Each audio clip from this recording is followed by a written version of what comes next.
வணக்கம் நிகிதா. திண்டுக்கல் ஊராட்சி ஒன்றியத்துக்கு உட்பட்டது சிறுமலை ஊராட்சி. சிறுமலை ஊராட்சியானது சிறுமலை மலைப்பகுதியில் கிழக்கு தொடர்ச்சி மலைப்பகுதியின் ஒரு பகுதியாகும். இங்கு காஃபி, மிளகு, ஆரஞ்சு, வாழை உள்ளிட்ட பல்வேறு விவசாய பொருட்கள் பயிரிடப்பட்டு வருகின்றன. இதில் அதிக அளவில் விவசாய நிலங்களும் வனத்துறைக்கு கட்டுப்பட்ட நிலங்களும் அதிக அளவு உள்ளது. இந்நிலையில் இங்கு பல்வேறு மாவட்டங்களைச் சேர்ந்த விவசாயிகள் மற்றும் கூலி தொழிலாளர்கள் இங்கு வேலைக்கும் தொடர்ந்து வருகின்றனர். இந்நிலையில் சிறுமலை தென்மலை பகுதியில் தனியார் காபி தோட்டத்தில் நத்தம் பெரிய முளையூர் பகுதியைச் சேர்ந்த சின்னசாமி என்பவர் குடும்பத்துடன் தங்கி பணி செய்து வருவதாக கூறப்படுகிறது.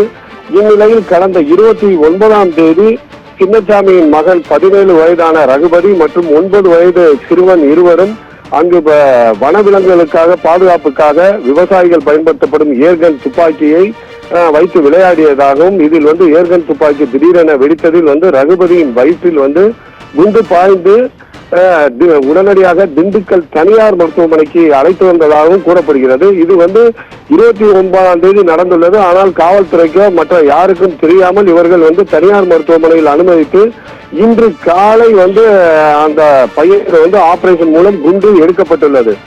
தொடர்ந்து சிறுமலை வனப்பகுதியில் அதேபோல் சிறுமலை கீழ்மலை பகுதிகளிலும் தொடர்ந்து துப்பாக்கியானது கள்ளத்துப்பாக்கிகள் அதிக அளவு புழங்கி வருகிறது. கடந்த வருடங்களில் அதிக அளவு சுமார் 50க்கும் மேற்பட்ட துப்பாக்கிகள் காவல்துறையால் கைப்பற்றப்பட்டது. கடந்த 3 மாதத்திற்கு முன்பு இதே தென்மலை பகுதியில் துப்பாக்கி வெடித்ததில் பழங்குடியினர் ஒருவர் வயிற்றில் துப்பாக்கி பாய்ந்து அவர் திண்டுக்கல் தலைமை அரசு மருத்துவமனையில் சிகிச்சைப்பட்டார். இது தொடர்ந்து நடைபெற்று வருகிறது. சிறுமலை வனப்பகுதியில் என்ன நடக்கிறது, அங்குள்ள விவசாய தோட்டங்களில் என்ன நடக்கிறது, 17 வயது சிறுவன் வயிற்றில் தற்போது குண்டு பாய்ந்துள்ளது.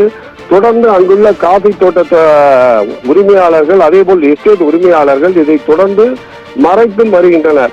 இது தற்போது 29ஆம் தேதி நடந்துள்ளது. நேற்று இரவு தான் காவல்துறைக்கு தகவல் தெரியும் என கூறப்படுகிறது. இன்றுதான் அனைத்து செய்திகள் மற்றும் சமூக வலைதளங்களில் தற்போது பரவி வருகிறது.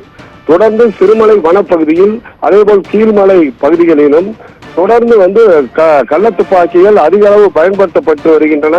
ஆகவே காவல்துறை, திண்டுக்கல் மாவட்ட காவல்துறை தொடர்ந்து ஆய்வு பணிகளை மேற்கொள்ள வேண்டும். கள்ளத்துப்பாக்கிகள் வைத்திருப்பவர்கள் மீது நடவடிக்கை எடுக்க வேண்டும். அதேபோல் எதற்காக தோட்ட உரிமையாளர்கள் இதை மறைக்கிறார்கள் என்பது குறித்தும் உரிய விசாரணை நடத்த வேண்டும் என சமூக ஆர்வலர்கள் கோரிக்கை எழுந்துள்ளது.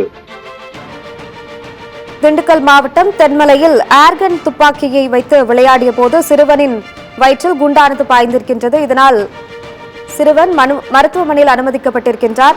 அண்மை செய்தியாக பார்த்தோம். விவரங்களை எமது செய்தியாளர் நாட்டாயன் வழங்கிட கேட்டோம்.